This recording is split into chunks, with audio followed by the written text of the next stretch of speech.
हाँ। ये आज आपने नामांकन दाखिल किया है, किन मुद्दों को लेकर के जनता के विचार जाने जा रहे हैं? देखिए, हमारे विधानसभा क्षेत्र में क्षेत्रीय प्रत्याशी एक बहुत बड़ा मुद्दा था।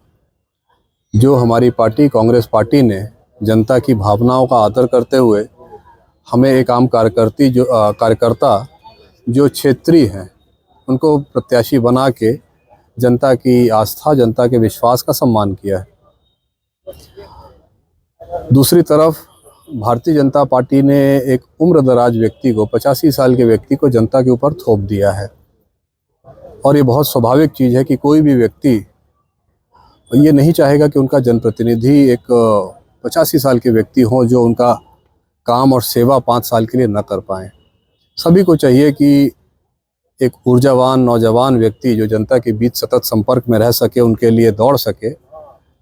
भारतीय जनता पार्टी ने कहीं ना कहीं जनता की भावना को समझने में और जनता की भावना को सम्मान देने में कमी करी। पिछली बार आपको बहुत थोड़े मतों से आप हार गए थे जी। इस बार कोई खास रणनीति के तहत प्रचार अभियान चालू?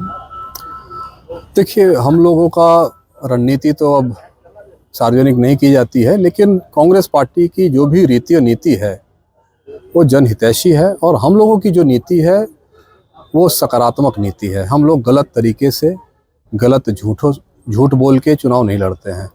जो हम लोग वचन देते हैं उसको ईमानदारी से पूरा करते हैं। भारतीय जनता पार्टी अभी हाल ही में, क्योंकि जनता के मन में उनके लिए अब स्थान नहीं है, तो अब गलत तरीकों पे उतर आई है।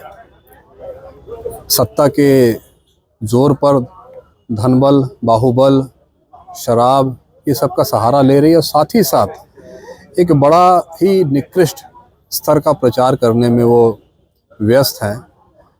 अफवाह फैला के अपने जो 5 साल जिन अपराधियों को भारतीय जनता पार्टी ने पोषित किया है, उनको अब चुनाव के समय उन्होंने जनता के बीच में छोड़ा है कि गंदगी फैलाओ और कांग्रेस को बदनाम करो।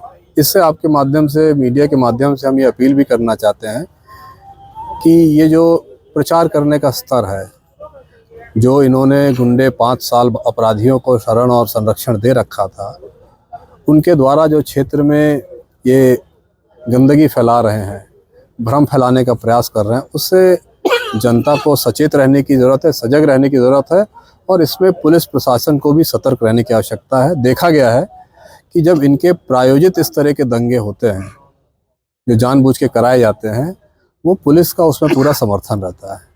तो ये पुलिस का भी ये दायित्व है कि इस तरह की गतिविधियों को रोकने में वो थोड़ा सा ज़्यादा सक्रिय हो और ऐसे लोगों को तत्काल गिरफ्तार करके उन पर दंडात्मक और निरोधात्मक कार्रवाई तत्काल करें। क्षेत्र में कई बड़े बड़े विकास के दावे किए जा रहे हैं, क्या लगता है कितने धरातल पे हैं?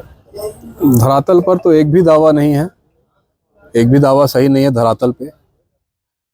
एक ही दावा कर सकते हैं सोलर पावर प्लांट का, बहुत बड़ा दावा करते हैं। सोलर पावर प्लांट से हमारे क्षेत्र के नौजवानों को कोई फ़ायदा नहीं हुआ और दिल्ली की मेट्रो तो सोलर पावर प्लांट से चल रही है, लेकिन हमारे यहाँ के गरीब की झोपड़ी में बल्ब नहीं जल रहा है सोलर पावर प्लांट से। तो क्या आवश्यक है? एक हमारे आम जनता को बेसिक जो सुविधा है, बिजली की उपलब्धता, यदि आप वो नहीं दे पा रहे हैं, उससे दिल्ली मेट्रो चलाइए, चाहे अमेरिका में कुछ चलाइए, उससे हमें क्या लाभ होना है? तो ये योजनाओं का कोई लाभ क्षेत्र में नहीं है।